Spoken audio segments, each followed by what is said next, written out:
आज मत्ती 1 उसकी 18 आयत में इस तरह से लिखा है, यीशु मसीह का जन्म इस प्रकार से हुआ, उसकी माता मरियम की मंगनी यूसुफ के साथ हो गई, तो उनके इकट्ठा होने से पहले वह पवित्र आत्मा की ओर से गर्भवती पाई गई। अतः उसके पति यूसुफ ने, जो धर्मी था, उसे बदनाम नहीं करना चाहता था, उसे चुपके से त्याग देने का विचार किया। जब वह इन बातों की सोच में ही था, तो प्रभु का स्वर्गदूत सपने में दिखाई देकर कहने लगा, हे यूसुफ, दाऊद की संतान, तो अपनी पत्नी को मरियम को यहाँ ले आने से मत डर, क्योंकि जो उसके गर्भ में है वो पवित्र आत्मा की ओर से है। वह पुत्र जनेगी, तो उसका नाम यीशु रखना। वह अपने लोगों का उनके पापों से उद्धार करेगा। ये इसलिए हुआ कि प्रभु के भविष्यद्वक्ता के द्वारा जो कहा गया था पूरा हो। देखो, एक कुंवारी गर्भवती होगी और पुत्र जनेगी, उसका नाम इमैनुअल रखा जाएगा, जिसका अर्थ परमेश्वर हमारे साथ। आपको ये बात समझनी है, बाइबल को लिखने का उद्देश्य क्या है। क्यों हम जब आज वचन को पढ़ते हैं, जो अब की घटना मैं पढ़ रहा हूं, ये आज से 2000 साल पहले की है। अब्राहम को हम पढ़ते हैं 5-7 हजार साल पहले की है।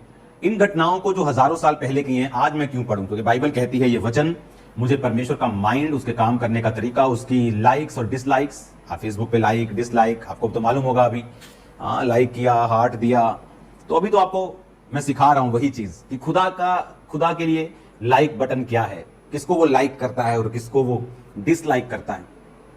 बाइबल कहती है कि परमेश्वर ने इसीलिए वचन हमें दिए हैं।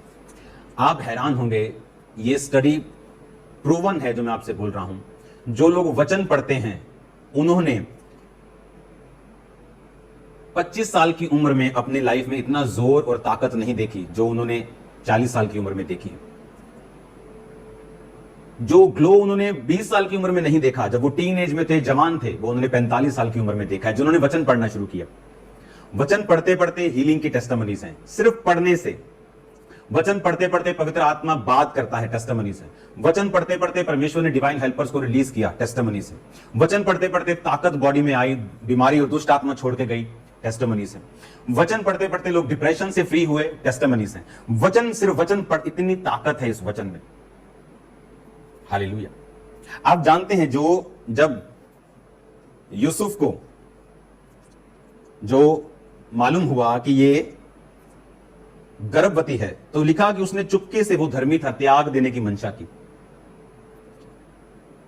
लेकिन स्वप्न में स्वर्गदूत दिखाई दिया, और तब उसको क्या याद आया कि 700 साल पहले एक प्रोफेटिक वर्ड हुआ था। उसमें क्या बोला गया था कि एक कुंवारी गर्भवती होगी और पुत्र को जनेगी, उसका नाम इमैनुअल रखा जाएगा, जिसका मतलब परमेश्वर हमारे संग। एक परमेश्वर का जन्म 2 चीजों से अपने दर्शन को कंफर्म करता है। या तो वो रिटन प्रोफेसी है, बिब्लिकल, और दूसरा परमेश्वर के दूतों के द्वारा, परमेश्वर के लोगों के द्वारा प्रोफेटिक वर्ड्स को रिसीव करना। दूतों का जो प्रोफेटिक वर्ड है वो सबसे उत्तम है, वो क्लियर है, सबसे ज्यादा क्लियर है वो।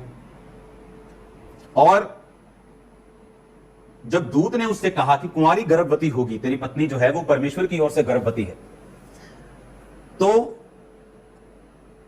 वो धर्मी था तो इसका मतलब वचन को जानता था। तो उसे वचन ने भी कंफर्म किया और उसे याद आया कि हाँ, वचन में भी लिखा है कुंवारी। अब उसे समझ आया कि हाँ, वो कुंवारी की वो बात नहीं कर रहा कि कुंवारी की शादी होगी और वो गर्भवती होगी, फिर एक बच्चा जनेगी, प्रभु का रूप होगा।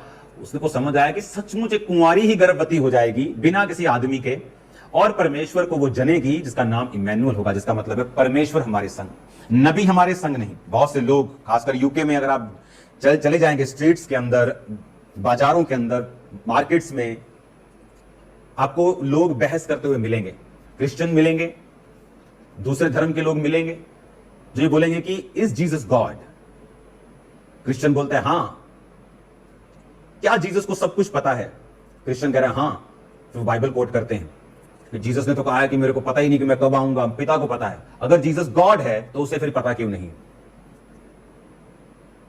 प्रॉब्लम यह है, जब आप बाइबल को तोड़ मरोड़ के और अपनी इच्छा से कहीं से भी पढ़ेंगे, तो आप उसको कहीं से भी, किधर से भी उसे समझ सकते हैं।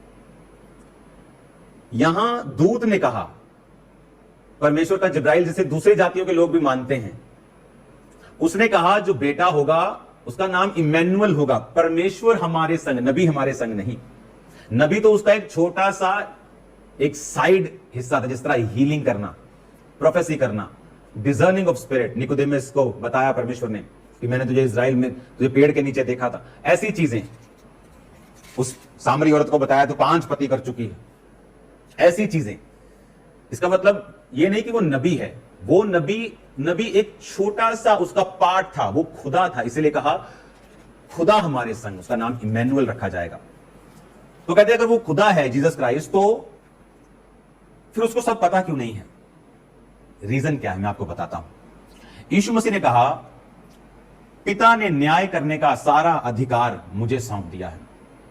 पिता खुद किसी का न्याय नहीं करता, बल्कि न्याय करने का सारा अधिकार पिता ने मुझे दे दिया है, ताकि जिस तरह से लोग पिता का आदर करते हैं पुत्र का भी आदर करें। बैलेंस बनाने के लिए जीसस ने कहा जिस तरह पिता सबसे बड़ा है और मैं पिता से निकला हूं, एक बाप, एक मर्द, आप मतलब मर्द की जुबान मतलब एक जुबान होती, बाप उसकी एक जुबान, जीसस क्राइस्ट उसकी जुबान, उसका वर्ड देह को धार के धरती पे आया। अब वो हूं तो मैं ही, पर मेरी जुबान मुझसे बड़ी नहीं है, पर है वो मैं ही हूं। जीसस क्राइस्ट ने कहा न्याय करने का अधिकार पिता ने सिर्फ मुझे दिया, पिता न्याय नहीं करता, ताकि जिस तरह लोग पिता का आदर करते हैं वो मुझे नबी सिर्फ ना समझें, वो मुझे खुदा ही समझे, क्योंकि मैं खुदा ही हूं, क्योंकि मैं नबी किसी का न्याय नहीं कर सकता। खुदा ने कहा मैं तुम्हारा न्याय करूंगा, हम उसके साथ होंगे लोगों का न्याय करने के लिए। लेकिन हमारा महायाजक बॉस कौन? Jesus Christ. कौन बोलेगा सज्जे हाथ वाले लोगों को जाओ स्वर्ग में, खब्बे हाथ वाले लोगों को, लेफ्ट साइड लोगों को, बकरियों को जाओ नरक में? कौन? जीसस क्राइस्ट, कोई नबी नहीं। तो जीसस क्राइस्ट को हम नबी नहीं मानते, जीसस क्राइस्ट हमारा परमेश्वर है और वचन बताता है। उसने कहा न्याय करने का अधिकार पिता ने मुझे सौंप दिया है, ताकि जिस तरह लोग पिता का आदर करते हैं मेरा आदर करें। जिस तरह लोग बाप की इज्जत कर देने और मेरी भी इज्जत करें। बैलेंस। और बाप का गिफ्ट ये था और बेटे का गिफ्ट ये था कि मैं कब जाऊंगा ये सिर्फ बाप को पता होगा, क्योंकि वो सबसे ऊपर है। हालेलुया। तो जब कोई लोग आपसे पूछे कि is Jesus God? Yes. Does he knows everything? उसको सब मालूम है? हाँ मालूम है। उसको ये मालूम, उसको ये भी बताओ कि न्याय करने का अधिकार जीसस के पास है। उसने कहा अंत के दिनों में जो मेरी बातों पर विश्वास न करेगा दोषी ठहराया जाएगा। पर मैं इसलिए नहीं आया कि जगत को दोषी ठहराऊं, मैं इसलिए आया हूं कि जगत मेरे नाम का विश्वास करे और मेरे पीछे चले। हालेलुया। अब जब एक दर्शन परमेश्वर आपको देता है, उस दर्शन को कैसे कंफर्म आप करते हैं? वचन के जरिए से भी। अब यूसुफ को वचन के जरिए से कंफर्मेशन मिल रही थी कि वचन में लिखा है कि कुंवारी गर्भवती होगी और नाम इमैनुअल रखा जाएगा। दूत ने बता दिया और उसको वचन में लिखा हुआ मालूम है यशाया में, तो उसको कंफर्मेशन हो गई। हालेलुया।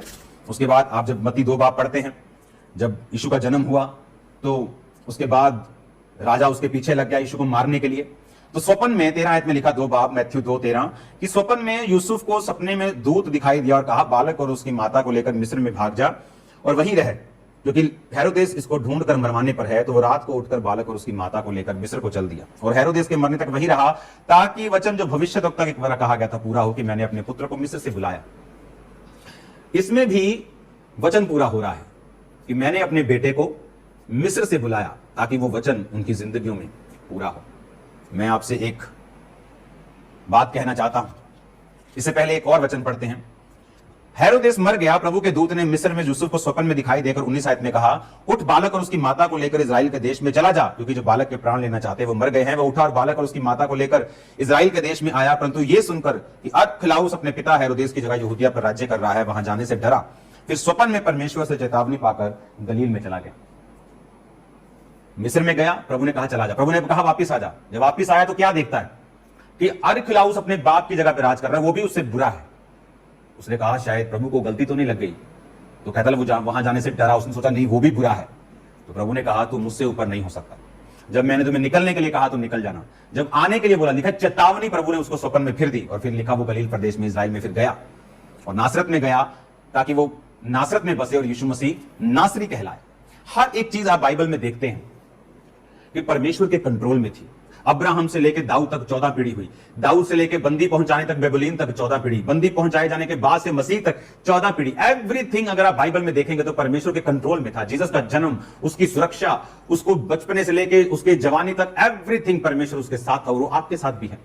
आपकी लाइफ एक पिक्चर की तरह है जिसका डायरेक्टर प्रभु यीशु मसीह है। सस्पेंस आ सकते हैं, उतार चढ़ाव आपको लगता है आ सकता है, लेकिन अगर आप परमेश्वर के हाथों में है, all is well, it is well, everything आपके बेस्ट में, आपके लिए बेटर में काम करेगा। आज मैं आपको एक सलाह देना चाहता हूं, वचन से जुड़िए। ताकि जब दूत आपके सपने में आए, आपको सब सपन, आज मेरा एक टीम मेंबर मेरे पास आया और उसने कहा कि 2022 में आप 10 बार मेरे सपने में आए और मुझे बेटी दी, 10 बार, और उसके 2 बेटे थे और वो टेस्टिमनी दे रहा था कि हमारा कोई प्लान नहीं था, लेकिन आप बार बार सपनों में आते गए और ये परमेश्वर की ओर से आज उनके घर में बेटी का जन्म हुआ। खुदावंद के दूत सपने में आना चाहते हैं, वो काम करना चाहते हैं, लेकिन आपको आने देना होगा, आपको वचन से जुड़ना होगा, जीसस क्राइस्ट के साथ अटैच रहना होगा। आप सेम नहीं रहेंगे यीशु मसीह के नाम। आज से वचन को पढ़िए, वचन के साथ ज्वाइन हो जाइए बिल्कुल करीबी से, और आपको यह मालूम होना चाहिए जब आप वचन के साथ अटैच होंगे, परमेश्वर इंटरफेयर करेगा, उसके दूत इंटरफेयर करेंगे, आपको छुड़ाएंगे।